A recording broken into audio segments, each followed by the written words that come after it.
the next keynote lecture.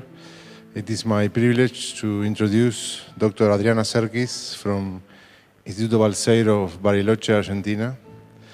Dr. Serquis will talk about her work, but before she starts, I would like to briefly introduce her achievements. Dr. Serquis was trained as a primary school teacher in Argentina in '87. Then she devoted her career to physics. She got her degree in '93, a PhD in 2000, the degree in Buenos Aires. Then she moved to Bariloche, and in 2000 got her PhD together with 2 children in the same period. And then she moved to the Material Science Division of Los Alamos National Laboratory in the US, where she studies high-temperature superconductors and magnesium diboride. Later, she came back to Bariloche, and there she has been working for now more than 10 years in the development of materials. She has received quite a few awards: Conex Prize, L'Oréal UNESCO for Women in Science, and she was also the representative of Latin America at the opening ceremony of the International Year of Crystallography in Paris. So today is the head of the Materials Characterization Department of Instituto Balseiro Bariloche, and it's my privilege to be one of her collaborators and friends, hopefully. So please receive Adriana with applause.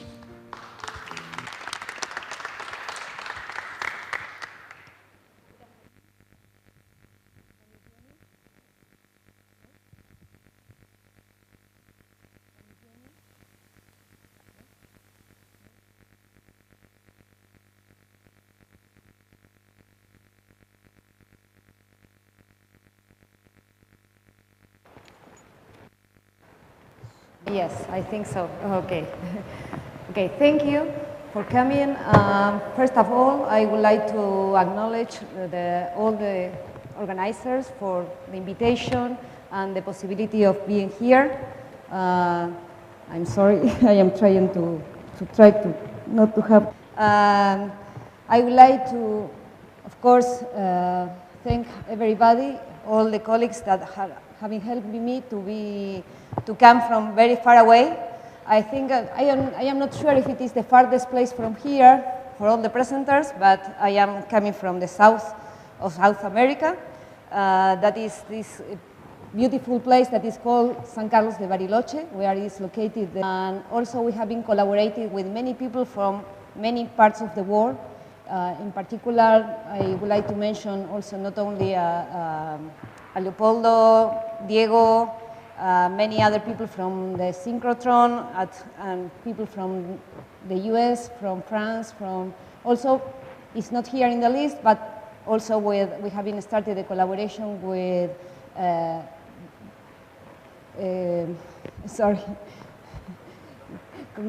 with Antonio from Madrid. And this is the outline of my talk. I will try to make a brief introduction of solid oxides, fuel cells, and I will try to give you some examples of what we have been doing there back in Bariloche. So, when we talk about crystallography in material science, I have to say that when I was invited to participate of the Argentinian Association of Crystallography, I had to say that I was not really a crystallographer. But I work in material science, and crystallography is one of our main instruments of characterization of the materials that we are preparing. To understand the physical-chemical properties of the materials, it is really needed that we can start with the composition, the chemical bond, but also the processing parameters are really important to determine which are the defects and the microstructure that also influence the physical-chemical properties. And these processing parameters are probably the most important parameters when you are trying to determine which are the efficiency that those materials have for certain applications. In particular, the correlation between all these things is not like a linear that you can try to learn, but mostly something that could be determined in not only in situ, but also during the operation of the materials. So, from the results that we get about the efficiency of the materials that we have been studying, you have to start again and trying to determine which is the best composition, which is the best processing parameters, and start again all this circle. So, what we choose to study? We choose to study some oxides and trying to get materials for clean energies. Why clean energies? This is one of the problems that we have in the whole world. In particular, in Argentina, we have the generation of energy, mainly coming from non-resourceable, non-renewable materials like oil and gas. And in particular, the greenhouse emissions is a problem everywhere. This is the Argentinian energy generation, and it's not much different from many other countries in the world. So, the hydrogen economy is some alternative to try to reduce the problem of the greenhouse emissions. And also can help to use of some other renewable because they are intermittent and then they are not available all the time. And then you can use this hydrogen storage by using electrolyzers and reuse them as in a very efficient way in the solid oxide fuel cells. So, to get this, we studied oxides, we make some crystallographic characterizations, and we try to understand the electrochemical properties that comes from these parameters, and we try to do that by studying not only perovskites, fluorides, some other kind of compositions, by different techniques. And also, in the last years, we have been trying to develop some in situ and in operandum techniques. Let me try to, this is only a brief list of what we have been trying to do in the last 10 years. And I will try to explain only a few examples of this list. Then we have some perovskites, double perovskites, some Rödelsen-Popper materials, some fluorides that needs to be described. What we have been doing is trying to do the usual characterization of electron microscope that are available in our laboratory, X-ray diffraction that also is available there, but also we need to make some applications to big science laboratories like the neutron diffraction or the synchrotron radiation techniques, in particularly at the synchrotron of Campinas in Brazil. I would like to mention or to point out some of the particular characterizations that we have at our department in Bariloche, because I think it is very unique that not only we have the usual characterization techniques, but we can develop some of the particular, we have this kind of electrochemical characterization that allows us to make thermogravimetric and impedance spectroscopy analysis and then control atmosphere. And the special and unique that we have there is an electrochemical pump and a sensor to control the oxygen partial pressure in a very huge region between 10 to the minus 27 atmosphere to 1 atmosphere. And this atmosphere could be also used for X-ray diffraction, for example, to try to make in situ analysis at high temperature and controlling the oxygen partial pressure. This is very important because non-stoichiometric oxides, like the ones that we are going to use for the solid oxide cells, are very important, have very important dependence with the oxygen partial pressure when you are preparing the materials and also when you are using them. So, what we do? We search for new compounds and also for new methods for the compounds that have been already reported. In particular, we study the results that we get with these new compounds or with the new methods. And then what we have is a puzzle. We have a puzzle very complicated when you have to go to try to make all the results that we study with the crystallography, what we get, which are the solutions that we are getting for that, and we have to try to resolve this puzzle for what? We are trying to solve this puzzle to try to get some good applications. In particularly, I would like to mention this contest that is held in Bariloche, but is open to all the students and graduated students for all our country. That is a business plan contest where you can try to make some business plan. For what? In particular, in our group, sorry, let's go back. This is the proposal of making a prototype to develop a solid oxide fuel cell generator for remote applications. What means it? That we are trying to solve this puzzle to try to really get some useful prototype to try to get these materials working. So, let me show you a little bit how a solid oxide fuel cells work. We have some kind of fuel that may be pure hydrogen or any other fuel like methane or some other like natural gas. And then from the hydrogen that you have there, you can oxidize the fuel, then get some electrons, and then from the oxygen that is going to from the air through the electrolyte to the anode, you get some the generation of electricity and also water. But this reaction is reversible. That means that you can do the opposite, put some electric energy, and then get some from water. You can do the opposite and get from some water the hydrogen and oxygen. So the solid oxide cells can work in both ways. One way is the solid oxide fuel cell, like I told you, and the other way is the electrolyzer mode, in which the solid oxide is the electrolyzer.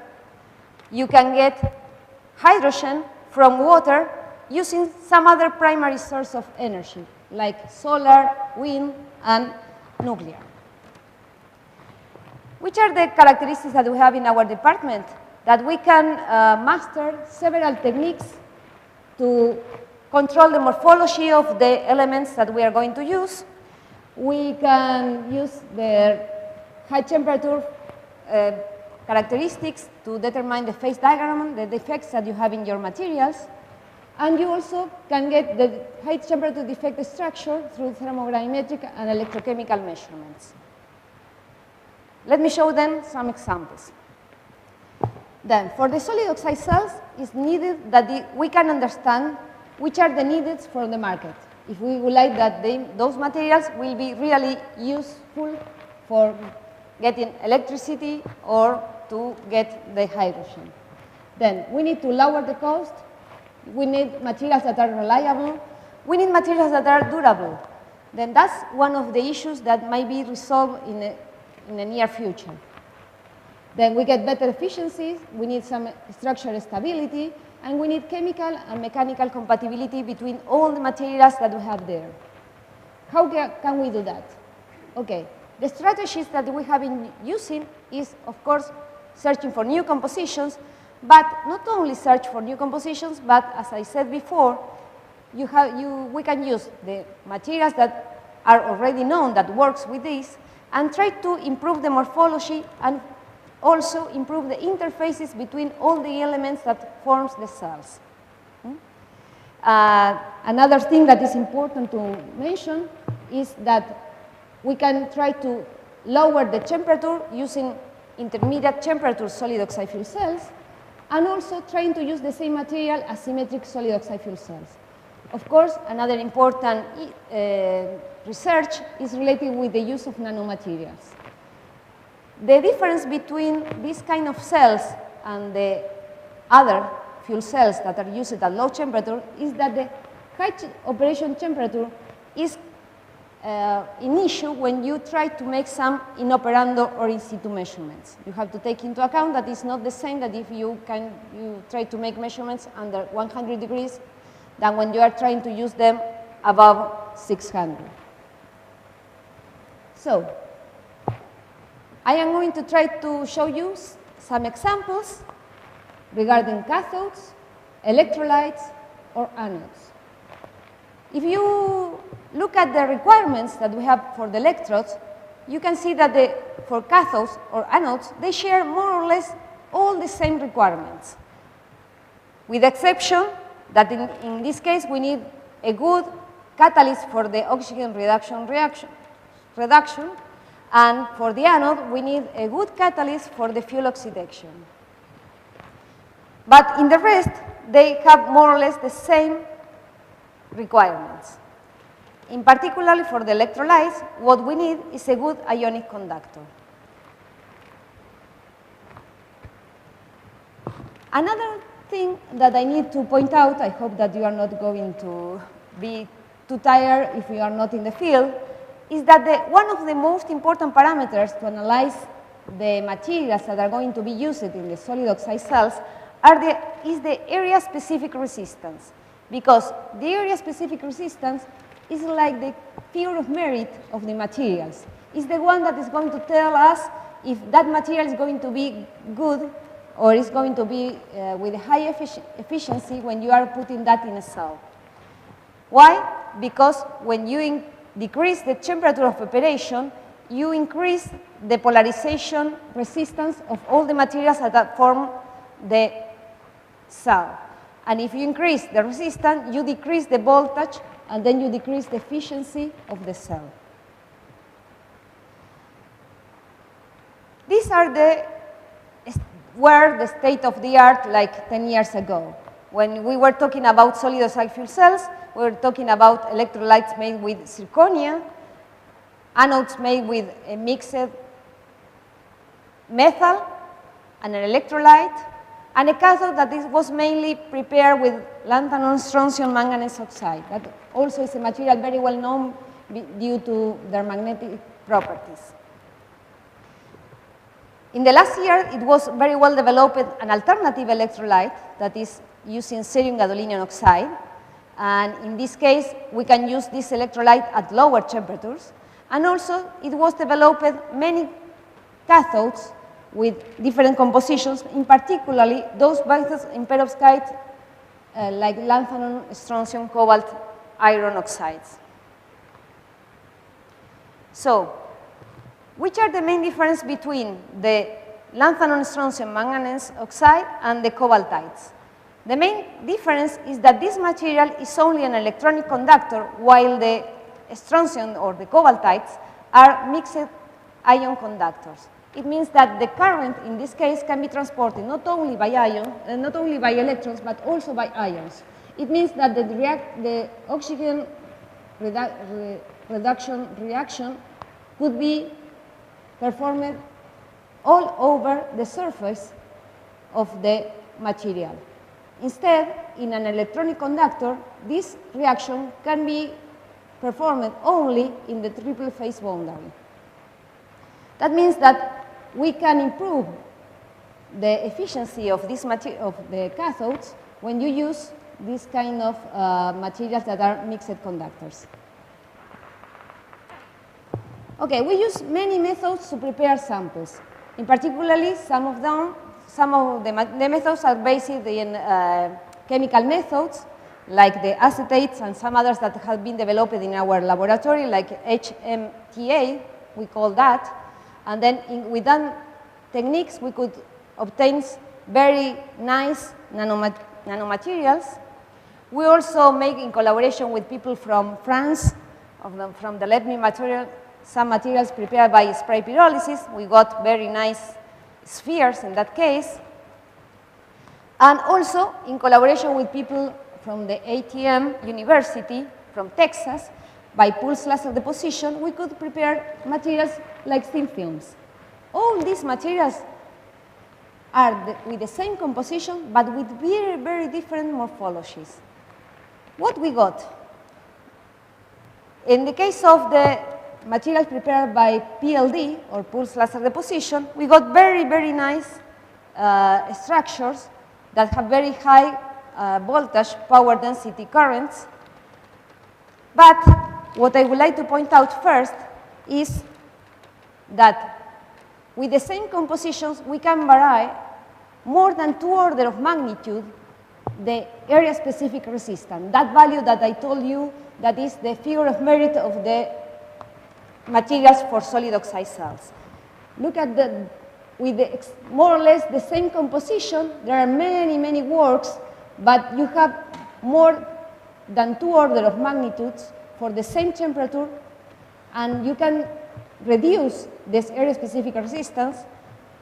When this value is lower, the better. Then we can get that using a low-cost, scalable technique like the HMATA. But then we wonder why you can obtain so many different results with exactly the same composition.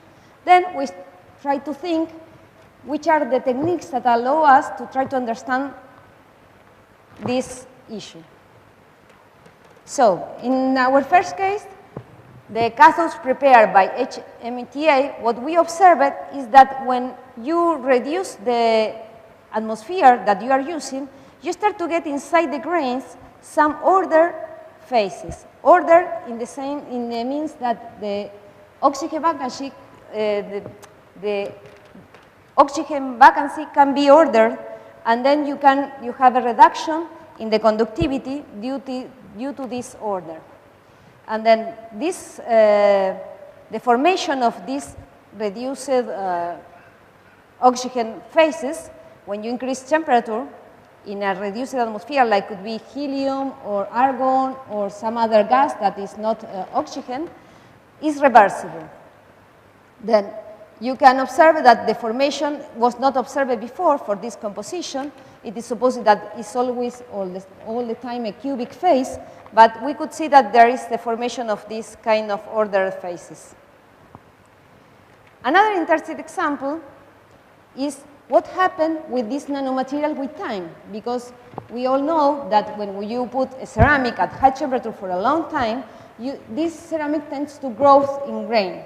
And then how this could be affecting the operation of the material. And then what we observed is that after 1,000 hours of operation, it started to appear in the resistance of the material an extra component. And then if you see, this is the area-specific resistance as a function of time up to 1,000 hours, and we see that this part of the material starts to increase until it reaches like a stable regime. Even if we go back to the values here, this change in ASR is very low when compared with this huge difference. It is changing from 0.2 to 0.5. It's really very small. But even though it's very good to try to understand what happened with the materials with time. So some aging was provoked to the samples in trying to put them at very high temperatures in huge grains, trying to understand which is this extra contribution that we have for the area-specific resistance. And what Laura observed in her samples, that are these lanthanum, strontium, cobalt, iron oxides, is that in the surface of these beautiful grains started to appear some little grains that are mainly due to the strontium-rich phases. This strontium segregation is believed that are the cause of this increase in the area-specific resistance. And then this strontium segregation is something that we would like to try to see how could be avoided, then the samples could stay stable for more time. Another example trying to combine different techniques is the use of some materials that can be used as symmetric solid oxide fuel cells. And in that sense, in 2006, one group also from Spain reported the possibility of that the same material could be used not only as an anode but also as a cathode. Which is the advantage of trying to do that? If you have exactly this, if you have a normal solid oxide fuel cell, after certain time of operation, and if you don't use pure hydrogen, but if you use some methane or some other fuel, you can start having some carbon deposition in the anode side. This is a problem because that's one of the main reasons why these materials that can be used with very flexible fuels like these hydrocarbons cannot be used for a long period because the anode can start to be is limited by the carbon deposition. But if you have exactly the same material as cathode and anode, and you revert the cathode as anode and the anode as cathode, then you can clean the anode when you start using that as a cathode. I hope that you are following me. The idea then is that you use exactly the same material as symmetric solid oxide fuel cells. It means that we are trying to search for some compound that could be used not only as a cathode but also as an anode. Then there was a proposal for a thesis that made with Federico Napolitano, and we started with the composition that we knew that as a good cathode was the lanthanum, strontium, cobalt. I'm sorry, these are, there is a mistake here. The cathode is the lanthanum, strontium, cobalt oxide, and a good anode was the lanthanum, strontium, titanium oxide. We knew that those materials were very good. And then we start to think what happens when you have a mixture between, or if there is a solid solution between these two compounds. What we found is that those materials were not previously reported in literature. Then no one knows exactly which is the the structure of the samples when you prepare a solid solution between titanium and cobalt. So the first work of Federico was to try to prepare samples with the whole series, changing cobalt by titanium. And what we found is that in the whole series, the room temperature structure was not a cubic perovskite, but a rhombohedric. You have some distorted phase here. And then with this distorted phase, when you increase temperature, it becomes cubic again. Then the difference is that with different, if you see, it doesn't follow a linear relationship between the composition and the temperature where this change between the rhombohedric to the cubic transition occurred. For 0.1, the transition was at 350. For 0.3, the transition was at 600. And with 0.5, the transition was again at 300. Why was that? Then, what we observed is that we needed more information than the general information that could be given by the X-ray diffraction, that is a global measurement. You have an average of what happened in the whole sample. When you need to understand what's going on in these samples, we needed to go with some local experience, as I will show later. So, first of all, Federico tried to refine the structure of all these compounds, not only by X-ray diffraction, but also by neutron diffraction with the help of Leopoldo and argon. And then some new phases were reported to the ICDD with the room temperature composition of the whole series. Then we try to make some absorption measurements, trying to understand which is the local environment of the titanium and the cobalt within the structure. You know that the absorption spectroscopy, when you have a 3D metal, you have a jump that corresponds to this transition, and then you also have the extended region where you have some oscillations. And with those oscillations, that is called the EXAF region, you can make an analysis of the extended X-ray absorption fine structure. And this analysis takes into account which is the relationship between the atom, the atom that we are using, or you are examining the edge of the absorption with the first neighbors. Then, if you do that with these materials, with the different compositions of the series, what we found was that the 0.1 has certain relationship with the cobalt and their first neighbors, but with the 0.3 is the more distorted sample. That's the reason why the 0.3 composition has the highest transition temperature between the rhombohedric to the cubic phase. Then we have another example how different techniques can help you to understand what's going on with the system. Usually you can't get a complete scene of what's going on in your sample when you use only one technique.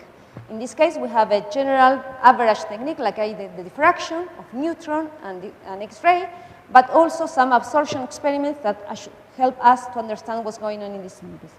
Another interesting thing was trying to analyze these samples in situ. What means that if these samples are going to work for cathode and anode, it was analyzed all the series when you hit the samples in both atmospheres. What happened is that in that case, we wanted to analyze what happened with the etch by SANES, or X-ray absorption near etch structure, and trying to understand what happened with the balance of the cobalt and the titanium when you hit the sample under hydrogen and under oxygen. What we observed, for example, in the sample with titanium 0.5 and cobalt 0.5, is that in hydrogen we have here a huge reduction or an increase in the cell parameter, but it's not related with what happened in the titanium etch. It is more related what would happen with the cobalt etch. Then this temperature is correlated with the same temperature where the structure has some distortion. But not only that, we could correlate that with another technique that is temperature programmed reduction, where we could see that the hydrogen consumption coincides exactly with the same temperature where we have this kind of distortion, a structural distortion, the cobalt reduction, and then we have three different techniques that could be correlated in this way. I have more examples to show you, and then from these previous examinations, Federico started to plan a new project that was, the goal was trying to go from in situ measurements to inoperando measurements. What means that? You can have some material, you can try to study that as an ex situ material, you put at very high temperature, you go down and you go to your lab and try to study that. You can make some in situ measurements. You can go to put your sample or your material at the temperature or the atmosphere where it is going to be operating. But you can also try to analyze what happened with your material when you put this material in the same conditions where it is operating. In this case, then it is proposed to prepare a cell where you can put some temperature atmosphere, make some X-ray diffraction, but besides that, trying to prepare the cell, then you can make at the same time the electrochemical characterization by using the impedance spectroscopy and all the measurements in the same time, at the same time that you are making the X-ray diffraction measurements. Then we started the project trying to prepare that cell, and it happened that the same furnace that we have been using at our lab in the X-ray diffraction is more or less the same furnace that they have at Campinas, at the synchrotron, and then we started the collaboration project, a long-term proposal, trying to do that. Then the other proposal was not only measure the impedance spectroscopy, but also the transport properties by measuring in operando with the conductivity, with the 4-point measurement. And also, the next step is trying to measure at the same time the absorption properties. Trying to make some local, trying to understand which is the changes in the local electronic structure at the same time that we are trying to understand how the changes are happening while you are measuring the impedance spectroscopy. Then he was working in the non-operando cell design. This is the cell. We have some research proposal that is going to be measured next week. Then we still don't have the results for the impedance spectroscopy measurements, It has been approved. They are now at the synchrotron, and they are starting to measure in the samples tomorrow or on Tuesday. But I will show you, even though some other measurements that are not with impedance spectroscopy, but for 4 points conductivity. We already have some results regarding that. Let's move on to the anode, some example in anode materials. In this case, the state of the art for solid oxide fuel cells is the use of nickel, a CERMET compound by nickel, a methyl, and the material of the electrolyte, or nickel and cerium gadolinium oxide. This CERMET is compounded, as I said, by a ceramic. This ceramic could be zirconia, that is zirconium oxide doped by yttrium, and in this case we create some vacancies when we put some yttrium in the place of the zirconia, or we can do the same when you have a fluoride made with cerium and you dope with gadolinium. What we have here is a mixture between two materials. One of them is a methyl that is a good electronic conductor. The other one is a ceramic that is a very good ionic conductor, that if it is the same composition of the electrolyte, we are going to have a very good mismatch between the two materials. So it was well known a long time ago. Again, we have two possibilities: to search for new compounds or to try to improve the processing parameters, trying to get better morphologies to improve the electrochemical properties. So, the first work that we have been doing is trying to improve the morphology of the samples by changing the processing parameters.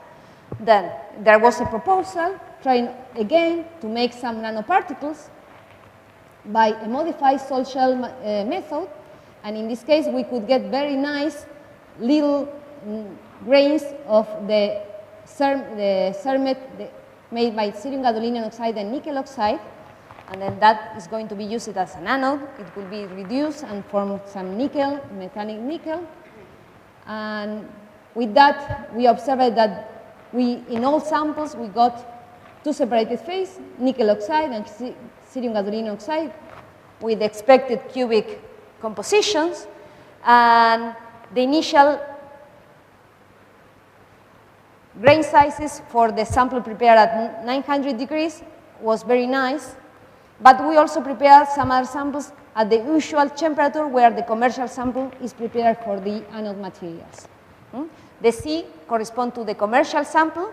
The A corresponds to the materials developed by this salt shell modified method. Then, the first thing that we observed is similar to what happened with the cathodes. When you get some nanostructure anodes, you got a huge difference between the area-specific resistance of the commercial material regarding the salt shell material, even when it is prepared at the same high temperature. These are measured also in the impedance spectroscopy developed in our laboratory. So we tried to follow which is the kinetics of the reduction for this anode. And we did that also at the Campinas National Laboratory using the dispersive X-ray absorption spectroscopy technique. And in this case, we use as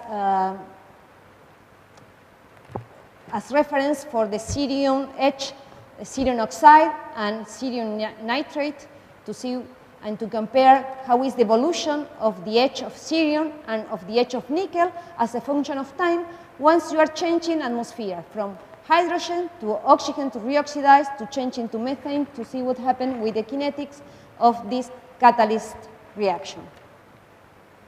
Then we have been following the X-ray absorption spectra, and then what we could see is that we could do that. We have been taking 3 spectra per minute, and then we have been changing atmosphere. Then these are in situ measurements, and we compare also what happened in this cycle with the X-ray diffraction. We could see how the nickel is reduced in hydrogen, is reoxidized, and again reduced with methane.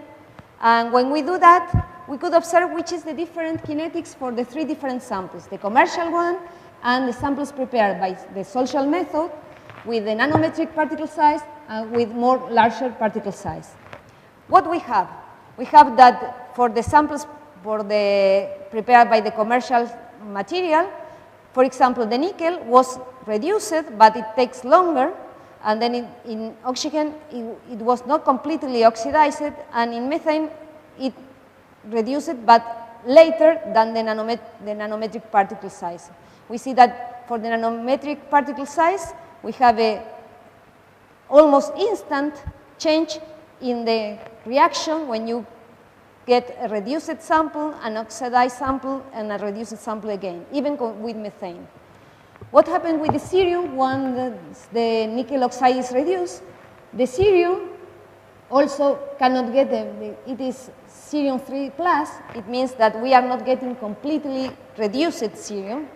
You are getting, I will show you later that we try to characterize that how much is reduced the cerium during the reducing cycle. You can get some oxidized sample and some reduced sample again. And with our electrochemical system, we could determine that this reduced cerium is not completely 3, but 3.45, the maximum reduction that we could get in a cycle like this when comparing what we can do in our electrochemical system. In the thermobalance that we have in our laboratory, trying to do exactly the same, following the same cycle that we have been using at the synchrotron. So, with this dispersive X-ray diffraction absorption experiment, we could follow which is the kinetic using hydrogen or using methane with different morphologies in this very well-known anode material. Another thing that some other students in our group were studying was searching for new compounds. And in this case, we have the state-of-the-art. We knew that it was this one, but for high temperatures, there was some other anodes proposed. I am not going to show you all the results, but they were trying to search in a double perovskite a material that is more tolerant to the carbon deposition that it is the common anode materials that we have been studying. How to do that? There were many experiments. I will not show you in detail all these experiments that could be done. Of course, again, we need a lot of different techniques trying to understand what's going on with the samples. And different new compounds were studied that forms double perovskite and have also the possibility of being more tolerant to the carbon deposition in the samples. Another example of techniques that can be used to understand what's going on with the interfaces between the electrodes and the electrolyte, in this case, is that we found that in the case of the cerium gadolinium oxide and the cobaltites, there is certain conditions where you could get like the possibility that the electrode growth on top of the electrolyte like epitaxial in an epitaxial way. That is not very common because we have like polycrystalline samples and usually they have any direction, but we observed that you are very careful and if you try to prepare the samples in a certain way, you could get this, and we thought that probably this is another of the reasons why these materials are so good and they have very low area-specific resistance. Another example of what can be observed when you take a look, a detailed look at what happened at the interface is the formation of some other phases that are not so good and is sometimes is not really taken into account when you try to start to prepare different kind of new materials. You first need to be sure that your electrode is not going to react with electrolyte forming these kind of phases. The last example I will try to show is regarding the electrolytes. I will show a little bit about the ionic conductor. In the case of the ionic conductor, only the cerium gadolinium oxide. It was previously proposed by the group of Diego Lamas that if you reduce the grain sizes, you will have a better conductivity in a structured electrolytes by this kind of model. I will try to move on faster because they told me that they have little time. Then we also prepared some synthesis method, this modified salt shell, to try to get small particles or small grain sizes, to trying to see if we can see if this model of reducing the grain sizes are very good to get higher ionic conductivity. We still have some measurements going on regarding that. The last thing about the electrolyte is that we can change the ionic conductor from oxygen conduction from proton conductivity. This is another more recent work that has been made by Juan Bajus in another PhD thesis made in our group.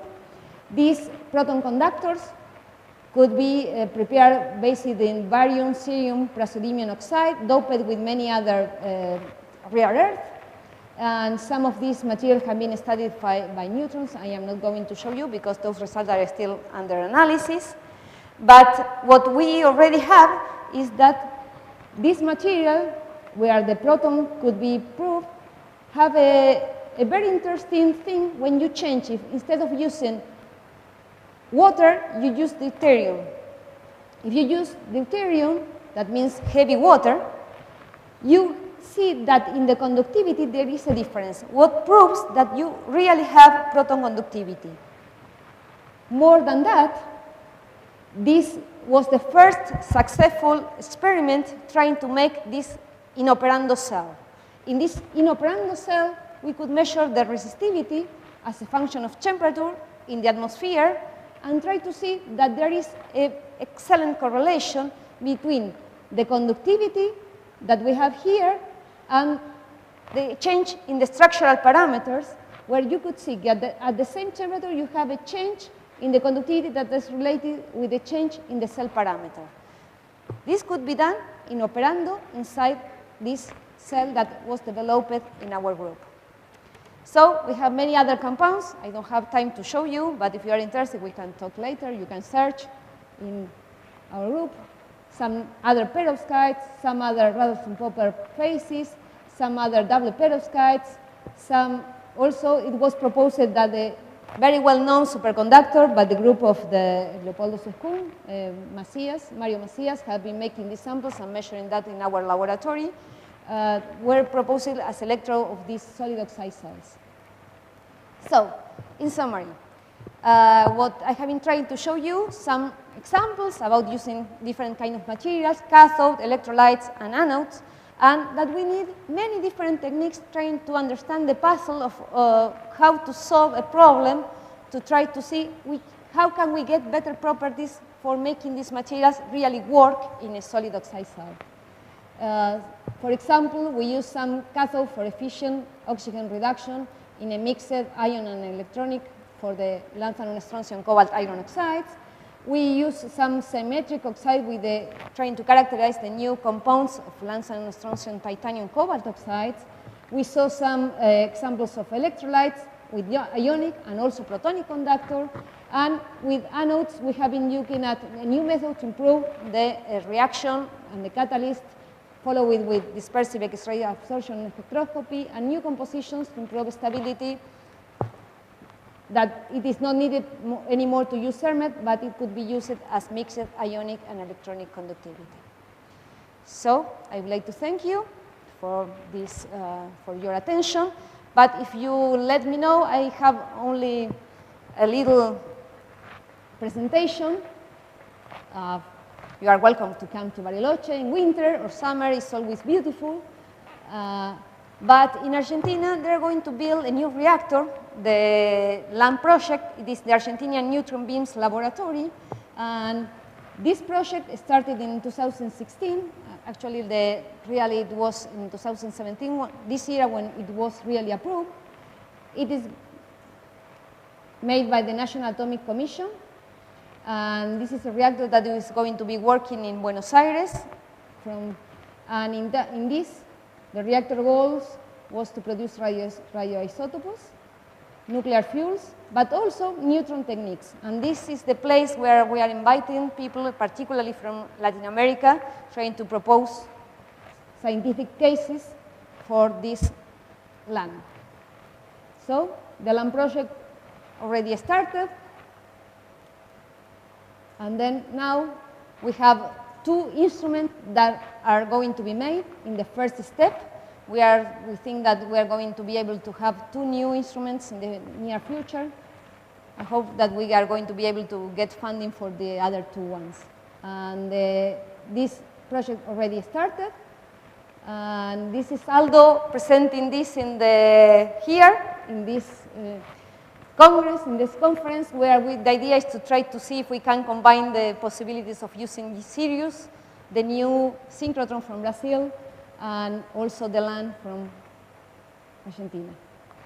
Now I thank you all for your attention. For all the achievements you have shown us in your lab. And now I open the session for questions from the public.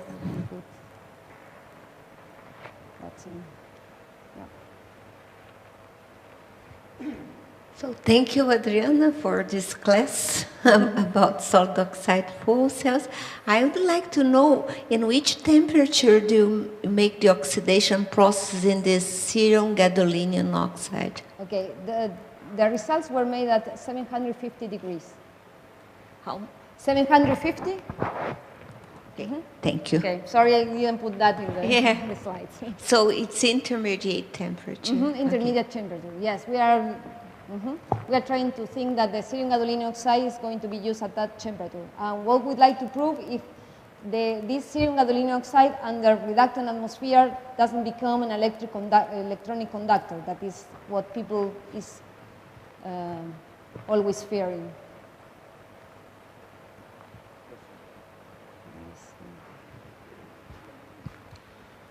Thank you for this nice talk. So I just wanted to know what are the overpotential values for this water evolution as well as the hydrogen evolution? Electrical overpotential values, like were these materials checked separately for their polarographic curves to determine the overpotentials? So electrolyzers? No, I mean the overpotentials for the water evolution reaction and the hydrogen evolution. About using water? I That's think you mean what is how you change from the electrolyzer to the... No, usually for every material when they are used for water oxidation, usually it should be with the at 1.23 volt, but usually it will never happen. Usually it becomes like a 400, I know nowadays approximately 350 millivolt is the lowest overpotential recorded. So within 350 to 500 millivolt usually the overpotential. What is the overpotential for these oxides? okay. We still don't know because we still didn't start making the measurements as electrolyzers. And then I hope that we are receiving now, and then it came to Bariloche, the cell for testing the samples as electrolyzer last week, and then we still have to mount all the equipment to make the measurements. And That I will be always do great the answer. because that will actually show what is the real power of these catalysts for The real power, when you use that as solid oxide fuel cells, you can get, it depends on the temperature, the compositions. We have been analyzing, and for the proposal, for example, for this contest, we have been analyzing, and what in a very conservative idea of making this prototype, the idea is that we are going to get around 450, 500 millivolts per. I mean, if it is a stable overpotential for a range of, I would say 1 week or something, that's excellent actually. Yeah, actually, what we have been observing that at least 1,000 hours, it keeps more or less, there is only a variation of 5% or something like that. Best of luck. Okay. Thank you. Have time for more questions?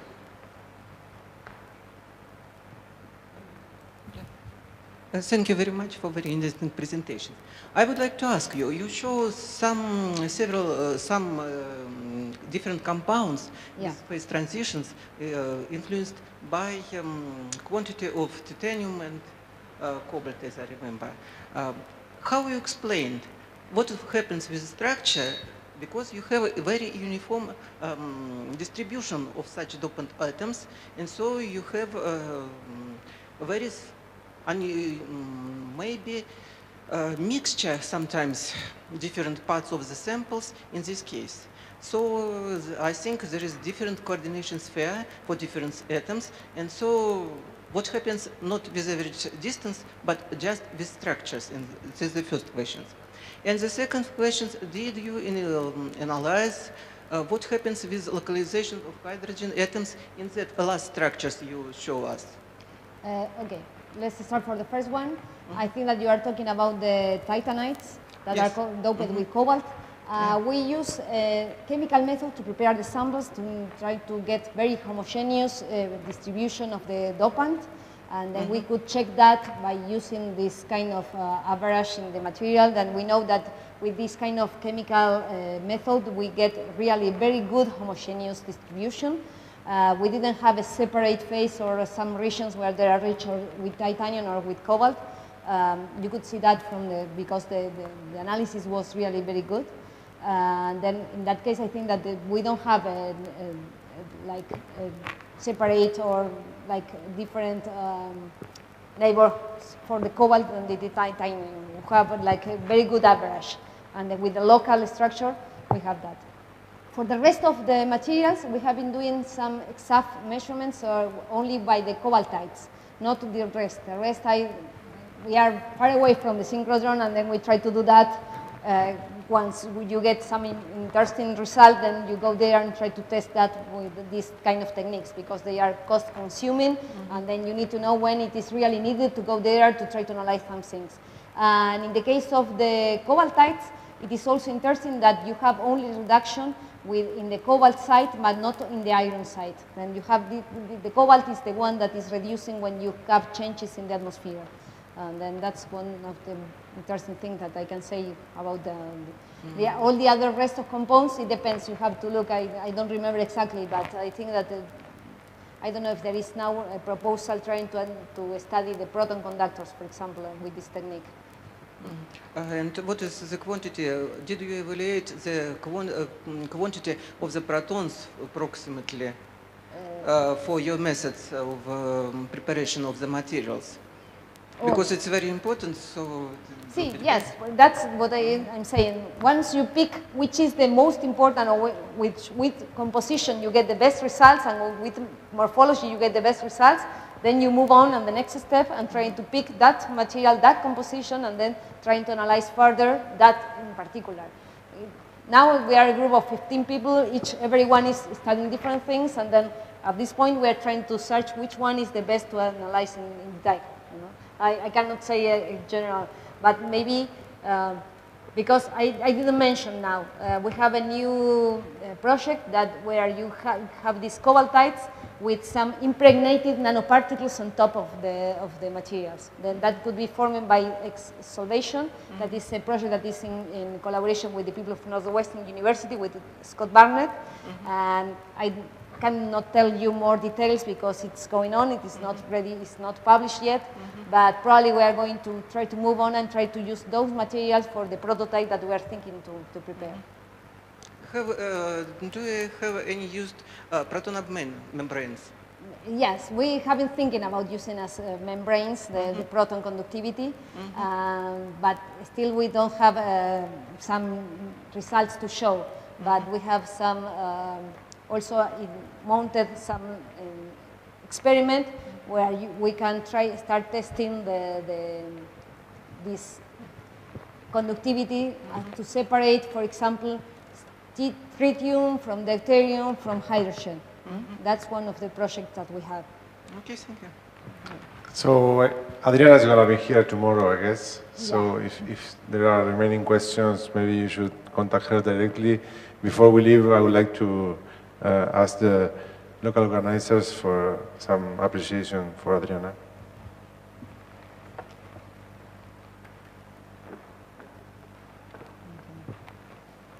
Thank you. It is my honor to present small token of appreciation on behalf of fellows.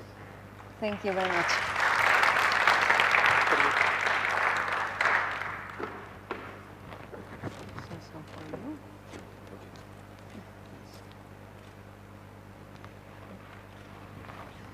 Okay, thank you. Thank you very much.